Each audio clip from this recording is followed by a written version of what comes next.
ভাই সাহেব বিরাট একটা পরব চলছে যেটা ডিজে সার্জেন মেদিনীপুর যাচ্ছে। অনেক লোকই ভাবছে যে ডিজে সার্জেন যে মেদিনীপুর যাচ্ছে সেখানে লোক মানে সার্জেন কি মেদিনীপুরের লোকের মন জয় করতে পারবে। দেখো অনেক ভিডিও দেখিছো, অনেক পাওয়ারের সঙ্গে পঙ্কজের সঙ্গে চারদিকে কম্পিটিশন হয়েছে, কিন্তু পাওয়ার মিউজিকের সঙ্গে যে কম্পিটিশনটা হয়েছে সেইটাই সবচেয়ে মাফ করনা মানে সবচেয়ে বেশি আর কি ভাইরাল হয়েছে।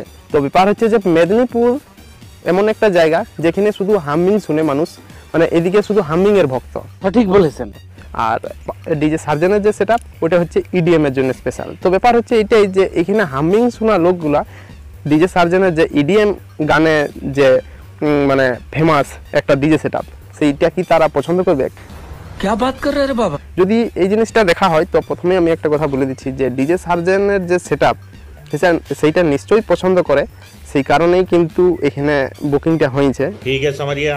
আর সবচেয়ে বড় ব্যাপার হচ্ছে যে হামিং এর এলাকায় ইডিএম কতটা মানে রাজত্ব করতে পারবে বা মানুষের মন জয় করতে পারবে সেইটা দেখার। তো অনেক লোকে ভিডিও বানাচ্ছিল এটার ব্যাপারে, তো আমিও মনে হচ্ছে বাদ পড়ে গেছিলাম, সেই কারণে বলি চলো অনেকদিন থেকে এটার আপডেট আমি প্রথম থেকেই জানতাম, তো ভিডিও বানাতে পারিনি কারণ আমার ঘরে অসুবিধা অনেকটাই চলছিল আর ফাঁকা সময় পাই নাই।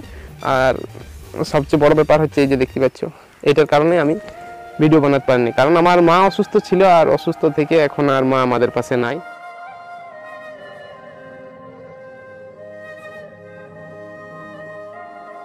সেই কারণে ভিডিও বানাতে পারিনি, কিন্তু এইবারে কন্টিনিউ বানাবো কারণ হাতে আমার যে মোবাইলটা সেই মোবাইলটার কোয়ালিটি মানে ক্যামেরার কোয়ালিটি অতটা খাস নয়, সে কারণে বন্ধুরা এই যে ডিএসএলআরটা নিয়েছি, তো এইটার থেকেই এখন ভিডিও বানাচ্ছি। যতদিন আমার কাছে থাকবে এটা থেকে ভিডিও তোমাদেরকে বানায় দিতে থাকবো।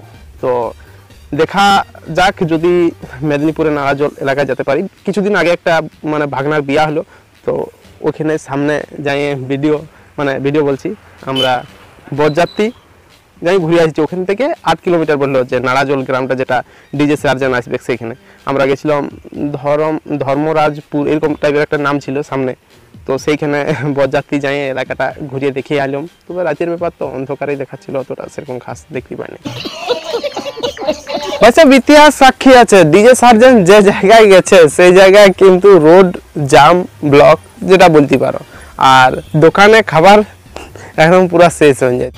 তো আমি বলবো যে মেদিনীপুরের যে নারাজল গ্রামে ডিজে সার্জেন আসছে, পারো তো 1 প্যাকেট 2 প্যাকেট করে মুড়ি নিয়ে যাবে, নাহলে কিন্তু ভকে মানে খিদায় মরতে হবে। তো ব্যাপার হচ্ছে যে আমার এখনো মনে আছে আমরা বেলপাহাড়ি গেছিলাম, বেলপাহাড়িতে কি অবস্থা, গোটা রোডে তো কোনো চলার কোনো জায়গা নাই আর দোকানে কোনো খাবার নাই, কাঁচা বেসন লাগে তেলে চোখ খাচ্ছে উঠান দিচ্ছে, ওইটাই লোক খাইয়ে মানে নিজের খিদা মিটাচ্ছে। তো ডিজে সার্জেন মনে হচ্ছে প্রথমবার মেদিনীপুর এলাকায় যাচ্ছে, তো আশা করি ওখানে প্রচণ্ড ভিড় হবে আর খাবারের অনেক ছোট হবে, মানে দোকান নিয়ে খাবার খুব কম পাবে। তো বলবো যে খাবার দাবার নিজের আগের থেকেই ব্যাগে রেডি করে নিয়ে যাবে, কারণ বাইরের যতগুলা ছেলে আসবে বেশিরভাগ এখন সবাই 70% প্রায় ইউটিউবারই বলতে পারো সবাইকে। আর মেদিনীপুর এলাকায় প্রথম এই ডিজে সার্জেন যাচ্ছে, মানে আমাদের পশ্চিমবঙ্গের যতগুলা ডিজে লাভার আছে আশা করি সব দিক থেকেই আসার চেষ্টা করবে। আর যে জায়গাটায় ইউটিউবে ভিডিও দেখছি, তো যে জায়গাটায় মানে মন্দিরটা আছে সেই জায়গাটা খুব ছোট মনে হলো, তো ওখানে পুরা ভরি যাবে। এটা তো কোনো মানে কাকুকে বলতে হবে না, যদি মেলা ফেলা লাগে তো ডিজে সার্জেন সেই জায়গাটাকে ভালো করে ফেমাস করে দিবে, জলবা আমারা। আর সবচেয়ে মূল্যবান জিনিস হচ্ছে খাবার। বিশ্বাস করো ভাই সাহেব, খাবার যদি না নিয়ে যাও समझ रहे हो। তো চলো নেক্সট টাইম আরো বড় ভিডিও নিয়ে আসবো। একটা কথাই বলা ছিল যে হামিং এর এলাকায় এডিএম কি রাজ করতে পারবে কোনো নাই সেইটা জানা, তো কি মনে হয় একটু কমেন্ট করে তোমরা জানাবে। So bye and take care.